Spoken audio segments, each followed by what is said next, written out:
Hey, welcome. My name's Steve. We're going to be exploring a couple quick ideas that you can utilize if you so choose to totally change your 2025. What I did a couple years ago, about 2019, around the same time at the end of the year, was implement these ideas that I'm about to share. They're pretty simple, but they're hard to actually initiate.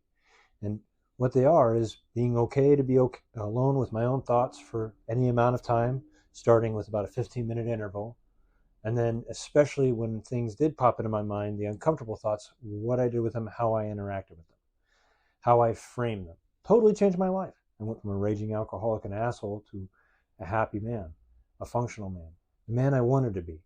And it was just like you this year, if you're starting going, oh my God, I want 2025 to be different.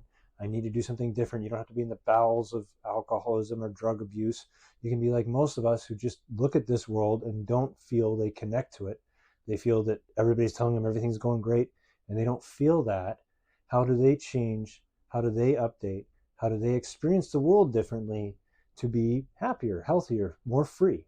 That's what we're talking about. And just like physical fitness, like I can't just learn something and then be able to bench press 300 pounds or do 100 push-ups. I have to do the work to change the underlying structure of my physical fitness to be able to do it. Well, these things are no different. You have to put them into practice. You have to experience them. You have to do them again and again and again until they become natural and part of you. So for example, when I mention being able to be like 15 minutes, 15, 20 minutes with nothing on a regular basis, at any given moment, not need a phone, not need whatever else that we normally utilize to distract ourselves. And you might not even think about it until you actually have to try to implement it. We use terms when we talk about it like addicted to your phone, addicted to devices, all this different stuff. But one of the things we're addicted to is the not being alone with our own thoughts. We have literally made a world where you don't have to be. At any given point, you could be in fucking Antarctica and you could stream Netflix. There's just nowhere we can escape this connectivity that we can also utilize as a tool to not be alone with our own thoughts. And that can lead to problems. But here's the thing is, even if you are alone with your own thoughts, one of the reasons we don't necessarily want to do with it is the uncomfortable ones we don't know what to do with. One way to think of how I dealt with them is I drank. I created stories. I played a role to offset that, to act like I wasn't embarrassed, that I was a tough guy, I was an asshole, all of these various things. In reality, were not what Steve was.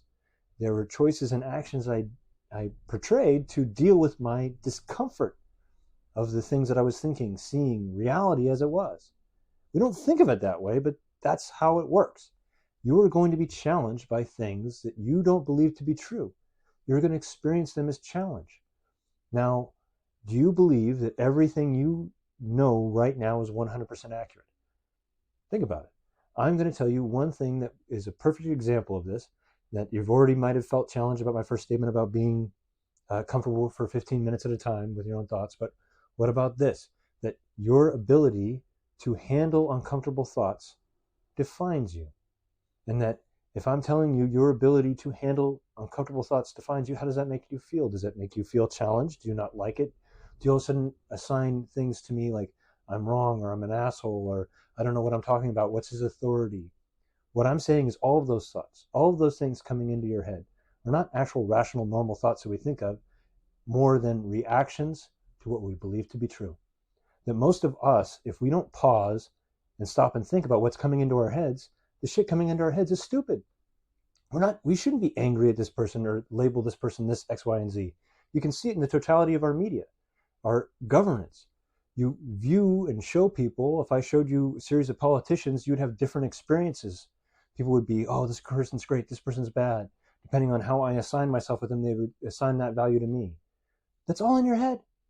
All right, you're playing a game inside of your head and you're not pausing, taking a present moment and realizing, hey, wait a minute, maybe these people aren't who I think they are. Maybe my good guys aren't as good and the bad guys aren't as bad. And that maybe there's something else going on. And one of the reasons our world doesn't change, that most of us on a year-to-year basis talk about New Year's resolutions, talk about doing all these different things, it's not because we're weak and we have bad habits. It's because we don't know how to fundamentally change.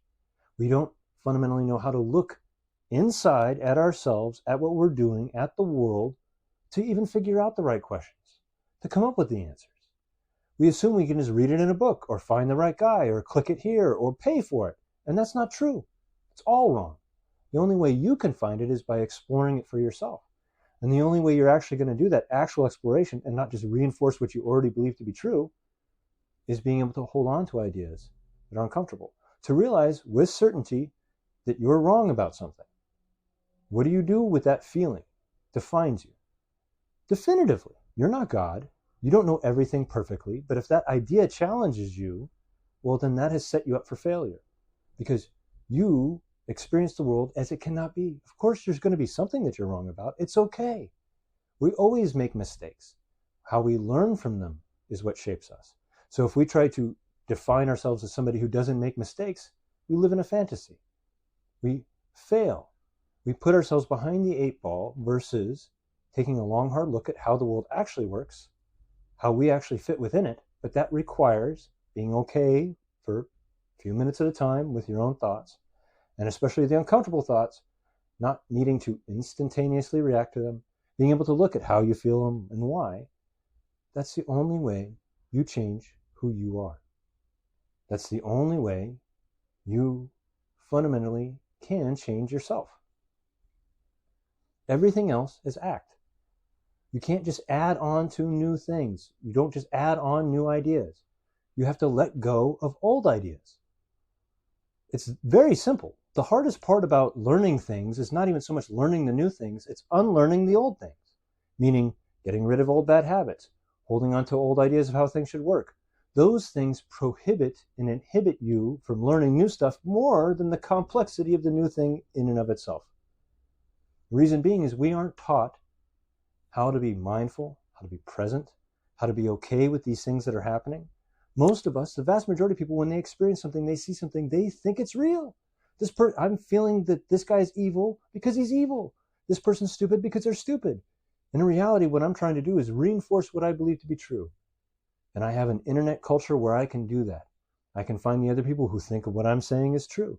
It could be 2 a.m. I could see something that instead of actually stopping and thinking about what it really is, I can go on my Reddit, my forum, I can leave a comment, I can distract myself, I can do whatever it is other than deal with reality in my own head. Because we have made a world where that's how everything works, including what you are doing right now. Now, if you like what I had to say, if you want to continue to explore this, it's a tough notion. You want to learn how to do it. You want to ask questions, Self-Generated Podcast. Leave in the comments or hit me up on X, Self-Gen Podcast.